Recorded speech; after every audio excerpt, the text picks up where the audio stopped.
Welcome to another episode of Living with Purpose. Today we have Sunny Singh.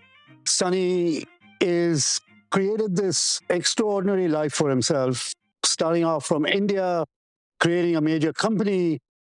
But most interestingly, he's now focused on well-being and holistic living.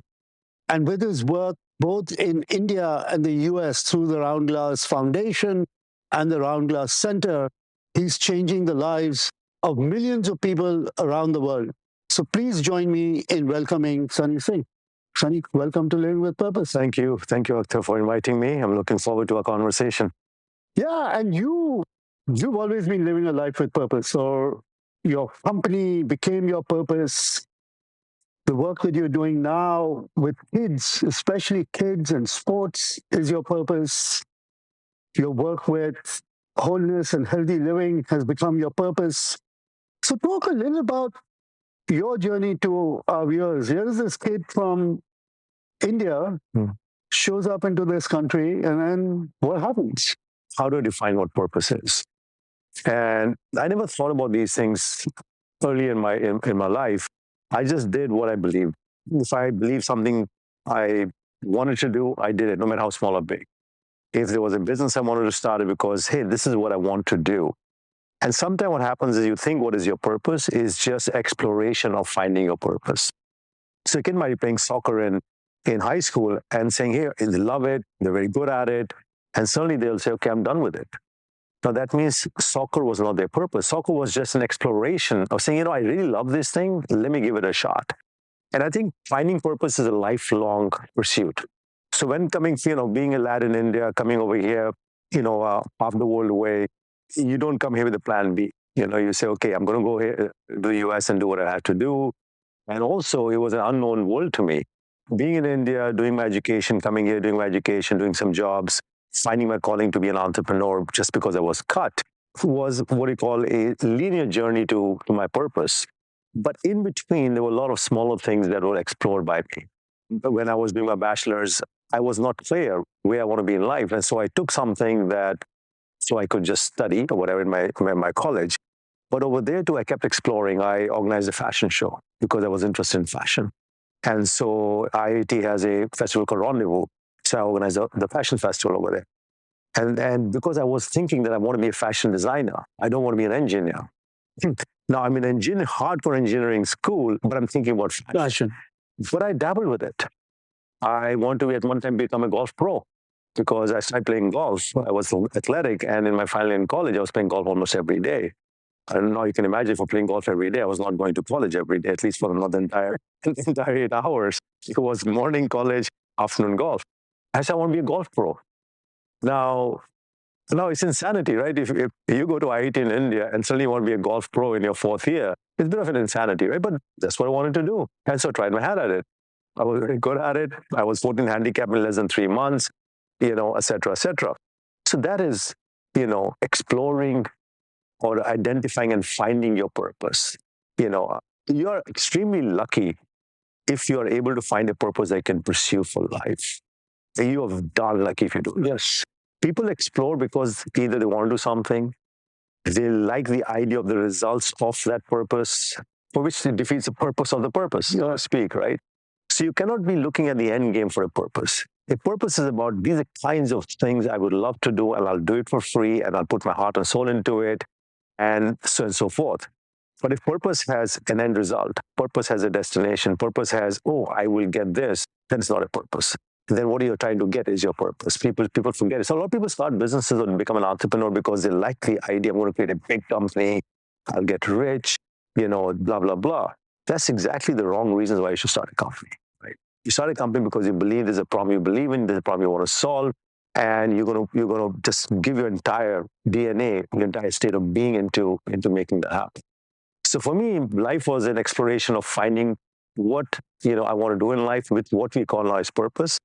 And and the thing was that no matter what I tried, there was no like half-heartedness about it. Yeah. There was no let me see what happens about it. It's about this is what I want to do, I'm going to explore it. And yeah, my parents got very upset when they thought I was going to be a golf pro, a fashion designer. In India, you know how it goes. It's You want engineering or commerce or doctor, whatever that is. And that didn't, so, but nonetheless, I did what I felt what needed to be done. And that really helped me later in life. And that's how I behave with my kids also. I said, I don't care what you do, whether you go to school, go to college, I don't care. But don't sit on the couch. Get up and do something and explore. Just keep exploring, travel, explore, start a business, explore, volunteer, explore. Just keep exploring. And one day you'll find something saying, aha, this is what gets me up in the morning. And I don't need my cup of coffee to wake me up. I'll just wake up by myself and I will just do this. I don't care if I get paid, not paid, what the results are, but this is what I truly believe in. If one can find that, you're very blessed. So talk a little bit about, your journey, right? So you come into this country, you study, and you have this very fascinating approach where you just could not work for companies. Yeah. So talk a little bit about that, and then kind of that entrepreneurial journey and what it took for you to create this company, Edifecs. So talk a little bit about that. So I did a total of 3 jobs after I graduated. I did a couple in India before I came here, but nonetheless, relevant is 3 over here. And in the first 2 jobs, they were ready to fire me after year 1. And I'm sure the desire to get rid of me came in year 5, 5th, or 6, month 5th or 6th, and then manifested itself in a year. And the first job was okay. I said, okay, well, all right. And I said, no, I'm going to work hard. And I stuck around for 3 years. Then my second job, the same way. I had come to Seattle. I was working with a company here. And after a year, my manager said, I'm going to give you a great reference if you want to go. And I started thinking, I said, I'm not a dumb guy. I might not be the smartest guy in the room, but I'm not a dumb guy. And why is it that I'm not thriving in what I'm doing? And then my mind started churning. It looks funny. There's certain traits that you have. You're very strong-headed, bull-headed. When you believe in something, you don't want anybody else's opinion. You believe that if you believe in it, is the right thing to do, and you must do it. And so I'm cut a certain way, which is I move at the speed I want to move. I make decisions the way I want to make decisions, and I want to move fast when I want to move fast. And so I need that independence of execution. In the corporate world, you have to talk to a lot of people. You just can't work like that. Corporates don't work like that. There are many forces at work, and you have to carry them along with you. You have to get consensus, and there's nothing right or wrong about it. Corporates work a certain way, and yeah, some are more entrepreneurial than the other. But I was just cut to run very fast. And so I decided that, look, let me start something on my own. Let me become my own, let me start my own venture. The question was what? And so here I started exploration again. I said, okay, I'm not cut for the corporate world. I'm a corporate misfit, so to speak. The alternative is to do something on my own, but what do I do? So that became another exploration. I said, okay, let me take technology to India. So I was thinking to maybe take Starbucks to India, let me take Packard to India. And I was thinking about those things. And I didn't make some dent in it. And I this is not exciting me. Then, besides that, I started looking at other ventures. And then suddenly I realized my competency is software. My competency is electronic commerce. My competency is supply chain. And should I do something in that? And so I gravitated towards doing something in that. And yeah, we had some hard years in the beginning. And that became a pursuit of passion. I was passionate about being an entrepreneur. I was passionate about healthcare. I was passionate about solving healthcare problems. But I had not found what I loved. I found what I was passionate about.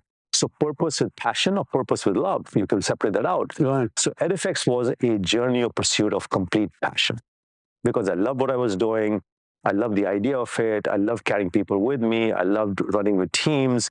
I love solving really good problems for the healthcare industry. All of that was great, but the love for it was missing. Passion was there, but the love was not there. My current venture has become a pursuit of love. That was a pursuit of passion, but they both have purpose. So that also you have to figure out, are you pursuing something because you love the idea of it, or pursuing something because you want to change the world radically with a problem that you see staring in your face, and you will devote your entire life to it because you're in love and it's unconditional, that I will do it no matter what. And so that also is a big contrast. So that's a great distinction, right? So a lot of us actually follow our passion and we put our heart and soul in it, but it might not give you that love. And then love and joy become synonymous. Because what you're trying to distinguish is passion can kind of get you to a point where it might get you happiness, which is temporal. Joy and love is much more intense. And once you found something that you want to do that actually gets you your joy, that's when purpose gets exciting, it gets ignited, and you can actually spend much more unconditional time on it. That's just a great way of distinguishing how you kind of move from doing what you were doing at Edifecs, which, I mean, you created a massive organization, a company which still exists and still functions, to what you're doing now, which is Roundglass. And talk about that and why the name. Yeah. So Edifecs was all about healthcare. It was about making healthcare more efficient. Roundglass is all about well-being and holistic well-being. And so one is, I'll come to the name first, right? So the name was, I'm pretty bad at names. There's certain things I'm really, really bad at. One of them is naming anything for that matter. And so the way it came about was a colleague of mine, after a hard day's of work, we had gone to have dinner. And at that time, I used to love big, bold reds. And so we ordered and it was a strong, tough week. So we said, okay, let's order some wine. And we ordered a bottle of wine, which is a big, bold red. And then came these two big goblets of wine glasses. And I said, round glass. Of all of us, I said, like round glass, let's name it round glass. And apparently everything was available. The trade name, URL, everything was available. I said, okay, let's go with it. That's how the genesis of the name came about. But people start making sense of it. Yeah. Round is complete. Yeah. There is a completeness to wholeness to round. Round is holistic. Round is a circle of life. And when you look at it, we are all about living. We are all about living well. And glass becomes transparent. That means you have authenticity. Becomes reflective. That means you have reflection. These are very fundamental tenets of holistic well-being. So it just started making sense. So that's how the name came about. But the idea of Roundglass was my disenchantment and total disillusionment of how the healthcare system works. It's almost like, I finally found purpose in my life. You can say that. I said, this is wrong. The way our healthcare system functions and the way we take care of our people. We spend more than $4 trillion in our country. $4 trillion plus, I can offer concierge health plan for every person in America. Every person. Concierge health plan where the doctor will come and see you. You won't have to go to the hospital. Including all the treatments that follow in a reasonable amount of time. Reasonable means that as and when you want it. When I looked at the healthcare system and I knew the inner workings of it because of my first company, Edifecs, I realized that this is not right. And so I was not planning to do anything after Edifecs. I said, okay, I've been there, done that. There was no chase in me. Money never mattered to me in the first place, won't matter to me now. And so I said, I'm going to now devote my life to enabling people to live a life of holistic well-being, to living well. Because mental health, mental unrest, lack of mental resilience is an epidemic. Our healthcare system works not taking care of our society, not taking care of our kids, and I see what's happening. I see the inner workings of this war called our healthcare industry, and it was really pathetic. And so the whole idea, I'm going to put myself in service of. And I was always following holistic well-being, right? I've been doing it as part of my life for the last 10 plus 20, almost 20 years. And I said, this is the way, if we show people how to live, if we tweak the lifestyle, if we're going to see something, we're going to see a miracle unraveling, right? And what will happen is that our healthcare entities then will start focusing on preventative and pre-preventative. If you go to the doctor today for a physical, you will get an appointment later than you will if you want to just go say, hey, I'm having a cold. So they don't put importance on physicals. When you get a physical done, they're all as good as useless. They're as good as useless. They will hardly tell you anything. The blood test is not adequate. The amount of tests they do, also blood is inadequate if they do it at all, kind of things they check for. And if you're doing a physical once a year, that's not good enough. I get my blood test done every 4 months, and it's exhaustive, right? And I change my supplements. I'm looking at what things I'm doing for my well-being. I'm monitoring it because, and I probably end up spending 3 hours a day. Okay, not everybody can. I spend a minimum 3 hours a day on my well-being, around the clock, whether I'm traveling or not. And well-being is just not about doing yoga or getting to the gym, etc. Just FYI. So the whole idea of Roundglass was, if we can show people how to live well, there will be an introduction automatically of purpose, of what wakes me up in the morning, what gives me joy, as you mentioned, what makes me happy. Happiness is not something you pursue. Happiness is a byproduct. Yeah. And a life of purpose is a life, actually, it's a life well lived. It's a life full of happiness and joy, right? So that was the whole genesis of Roundglass, was to serve people and to evangelize and democratize and provide access to holistic well-being to the world. Because I believe if the world lives a life of holistic well-being, if individuals live that, you do this in schools and colleges and workplaces, a lot if not all the problems that are manifested today will disappear because people living a life of holistic well-being think a certain way. So, just for our listeners, from your sense, what is holistic well-being? Holistic well-being for me is how do you take the physical part, the body, the mind, the emotional part, the mental part, and your soul. How do you bring the whole body together? When we look at our body, we predominantly look at physically how we're doing. We go to the gym, we will run, or whatever that is. But that's a very small part of your well-being, very small part of your well-being. Yoga is looked at as stretching today. That's not what yoga is. Yoga is a lot more. Yoga is a way of life, a way of living. So people take yoga into physical realm. They do nothing mentally, emotionally for themselves or their kids, right? 1 in 3 Americans are depressed for the stats. That means it's a silent disease impacting and inflicting every household, but we don't even care about it. So emotionally, we do nothing about it. And how do we bring everything together where, it's like if you're having a headache, it's not the headache that's the matter. Something is causing the headache. What's the root cause of it? So holistic well-being also looks at the root cause, also looks at things which matter, right? It looks at planetary well-being. How do we make our planet whole? It look at community well-being. How do we ensure the community at large is thriving? I believe it is bad for the haves if there are more and more have-nots. And the more the disparity increases, it's actually, forget about people who do not have and who need help or who needs to be uplifted. It is bad for the haves. If you know somebody's unhappy, going to bed nice and happy, it's going to come and impact you sooner or later because we are all intertwined together, right? And so you will encounter them maybe at work or otherwise in your family. But if you care, saying, hey, other people's happiness is also important to me, and you just care about, one person at a time, or just, I'm going to spend a bigger amount of time with my family to ensure that we are whole. That's a sea change, to look outside versus just look at yourself. So it is about planet, it's about society, it's about your social tribe, it's about your family, it's about you, but you holistically and the world holistically. So we don't look at that. And so much so that now the more I become aware of the tenets and the practices and the implications, the benefit of holistic well-being, I find that sometimes a lot of people are just zombies walking around, just living a life like in a make-believe society or make-believe environment where they have no idea that are they living or they're just doing stuff because they have to do. They have to do their laundry, they have to pick up their groceries and so on and so forth, and they have to go to work at a certain time, come out. Are they unleashing the potential in everything you do? Purpose is that, right? And so Roundglass is about unleashing my potential for servicing humanity, full stop. But the problem I've taken is how do we make individuals whole? And I love that. I love that when I do it for myself. I see the results I'm getting. I'm thrilled about it. I see the results that others get when they even dip their toes this much in the water.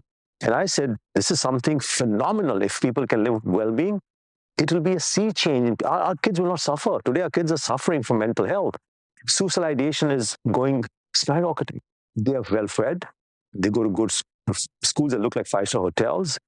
They have a good life. There's so many choices of what they can do in life. Yet they are so unhappy. Yet they are mentally so fragile. Something must be missing. Are we bad parents? I think no parent will say I'm a bad parent, generally speaking. Right? So what are they blaming? Who are they blaming?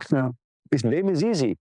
The question is, if we incorporate that, if we teach our kids that, we force our schools to teach that, we force our colleges to teach that, we force our workplaces to incorporate well-being. And this is not about spending a lot of money. It's about making people aware how to live whole. And it's not an expensive proposition. It just has to be a priority. And how does it benefit? It benefits the individual. It benefits the entity. Schools will have kids who are more focused, kids who will do better in education, same with college. In workplace, you'll have people who make better decisions. They are all in. They will make the company their purpose. Who doesn't want that? We spend insane amount of time and effort saying, our purpose is this, make it your purpose. What is saying, we're going to do things for you to take care of you. And we will become your purpose. Because we take care of you. Do you have a app? Like there is a Roundglass app, there's a well-being app. Talk a little bit about that and what you are offering so that people can actually start thinking about wellness, holistic wellness, healthy living, and not just focusing on, hey, I got sick, I got to go get medicine. No, thank you for that. So we, as part of Roundglass, we have an app as part of our living business unit, and it's called Living. The app is called Roundglass Living. And the idea of the app is to show people how to deal with life issues. So, for example, you might have stress in a workplace. You're confronting a difficult boss, or your team dynamics is a bit off. You might be anxious about something. Hey, my kids are going to go to college and where they're going to go, or my kids are not doing well in work, or my career. So you can be anxious about things. You could be addressing sleep. Hey, I'm not sleeping well. No matter what I try, I don't sleep well. Relationships, difficult emotions, healthy habits. So these are things that you encounter in life. Life will throw at you, right? And in different configurations, different avatars, right? And the idea is, how do you deal with these life issues using well-being practices? What's a well-being practice? Meditation. Mindfulness is a way of meditation. You look at well-being food, the kinds of food that you eat, how does it impact your body? Does it cause inflammation, etc.? Knowing your food. Reflection and gratitude. Music where we have frequencies baked in, so binaural beats in there, so that the music actually helps you calm down, right? It's just the music you listen, it has a well-being effect on you. So there's all these well-being practices that you have. How do you mix and match this? When somebody says, I won't deal with stress in blah, blah, blah, then what we'll do in the Living app is we'll say, okay, try these practices, and we start them with small, bite-size, 30 seconds, 60 seconds, 2 minutes kind of videos or exercises. And as we get to know the user more, what they're more inclined towards, are they inclined more towards meditation or food or music or whatever? So we start studying them and saying, what do they like more than the others? What's having more effect on them than the others? And then we start fine-tuning our content to them, right? And the process, they start building their own customized well-being plan to address a certain goal. They can add their own activities, like, I want to drink 8 glasses of water a day. I want to get up at a certain time. I want to go for a walk at a certain time. So it's not just listening or watching content that we have in meditation, etc. But there's all these modalities. So the idea is, how do you combine these modalities, personalize and customize it over time to address a particular issue that they're facing? And then we give them the tools to enable them to deal with it anytime. That stress won't come to you, but if stress comes to me, these are the kind of things I do. So it basically builds your ability and your resilience, or gives you the tools to deal with any life issue. So that's what the Living app does. It's available to post-direct consumers. We give it in schools because mental health is big in schools. In colleges, we have very specific content for kids and teens and college students. We have very specific content for elite athletes for that. So we offer that to workplaces, to colleges, to schools, and to individuals. So again, it's Roundglass Living. It's an app. You can get it on all of the devices. So just check it out. I use it. It's actually fantastic. So you just mentioned the word athletes. I know that you are very much into sports. Yeah. You grew up in a sports family. Your father was one of India's Olympic hockey players. You want to be a professional golfer. But now you are into soccer. And this amazing work that you're doing in India around soccer. I just read what you posted this morning with the U12 kids in Punjab. 300 teams participated in soccer. So talk a little bit about, why sports is so important, athleticism is so important for you as part of this whole journey. So I believe, number one, sports teaches you things that going to school doesn't teach you. A book won't teach you, a teacher won't teach you. And that can be an individual sport or a team sport. It just has a certain effect on your brain. If you're playing a team sport, how do you play in a team environment? How do you watch for each other? How do you know what others are doing so that you can leverage their position on the field to do whatever? Sports teaches you a number of things. Besides, it makes you stronger physically, it makes you stronger mentally also, because to go into a game knowing that, my God, the team could be good, getting beat, and suddenly you have to react to it, it teaches you a lot of things when it comes to mental and physical and all the other areas. So I think sports is very, very critical for the overall development, for the overall holistic development of a human being. And therefore, you should always play some sport, just for the, and for me, even walking every day is a sport. Anything that makes you move is sports. Yeah. And so that was the sport part of it. But we're doing a lot in sports, in part because, I'm a big fan of soccer/football. But that notwithstanding, I'm a big sports fan, period. Right. And so we have started a few academies in India. We have four sports that we have supported, out of which 3 are really mature. One is soccer, what we call football in the rest of the world, tennis and field hockey. And we have started golf, but that's a new academy that we are just starting now. And each we have professional team or players at the top. We have elite youth that we scout all over the country. And then we have development and grassroots centers underneath us. So we're creating a complete infrastructure. And with football or soccer, our goal is very simple. in the Russia World Cup, I made a decision that I see all the countries coming to the World Cup. I said, why is not India in the World Cup, right? And I said, okay, by 2038, we'll get India to the World Cup in 20 years. And so we have very, very elaborate football program from Punjab FC, which is our ISL club that plays in the top division of top league of India. We have about 120 elite youths between 19 and 10 years old. We have about 16 and now, I think 16 development centers where becomes a feeder to identify talent to move up. That's one.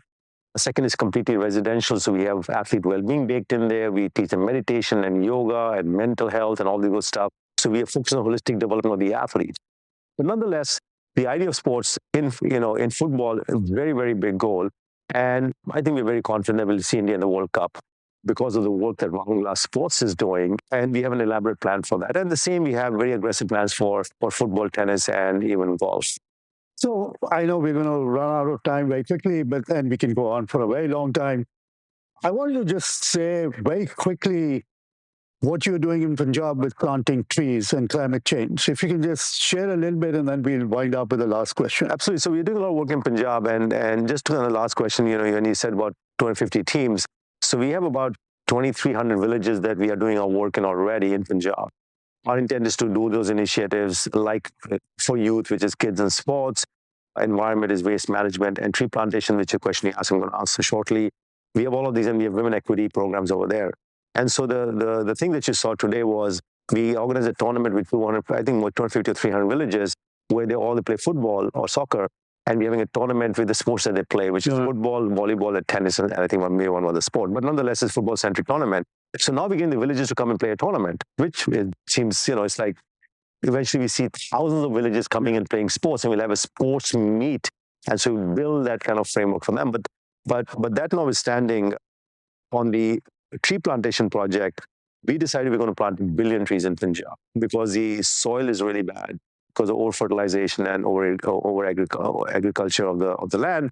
The water tables are 300, 400 feet. So, and the trees people are planting are not surviving or they're bad for the earth. So as part of a village initiative under the environment category, we're going to plant 1 billion trees by 2035. We have our own nurseries. We plant very intelligently, for example. We do patching, directional planting. We use medicinal trees we plant. So our survival rate of our trees is 95% plus, which is very, very, very high. And so by planting 1 billion trees, we can reverse Punjab becoming a desert.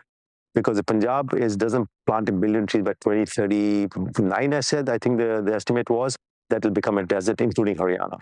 So in a way, we are not only creating biodiversity over there, we are cleaning up the soil over there, we are restoring the water tables over there, but we are preventing the state from becoming a desert.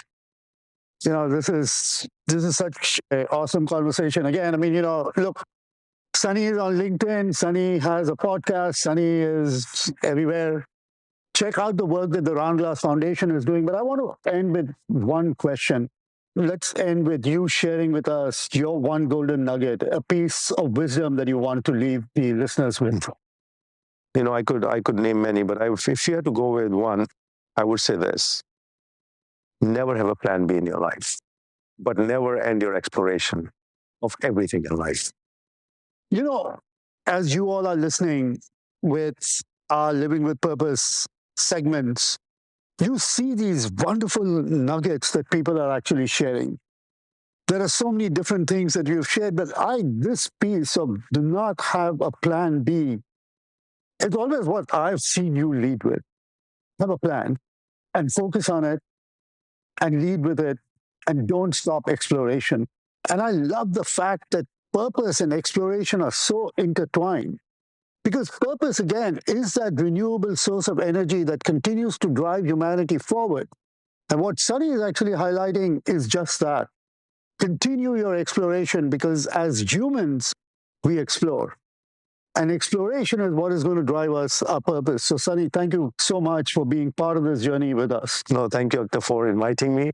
I've had a wonderful time talking to you, like always. And the things that you're focusing on with purpose is so germane and paramount and so important, especially for youngsters. Yes. So I love what you're doing, and thank you for inviting me. You're very welcome. Come and join us again. We are launching a book series called Living with Purpose. Become part of our book. Reach out to us. Thank you very much, Sunny. Thank you. Take care.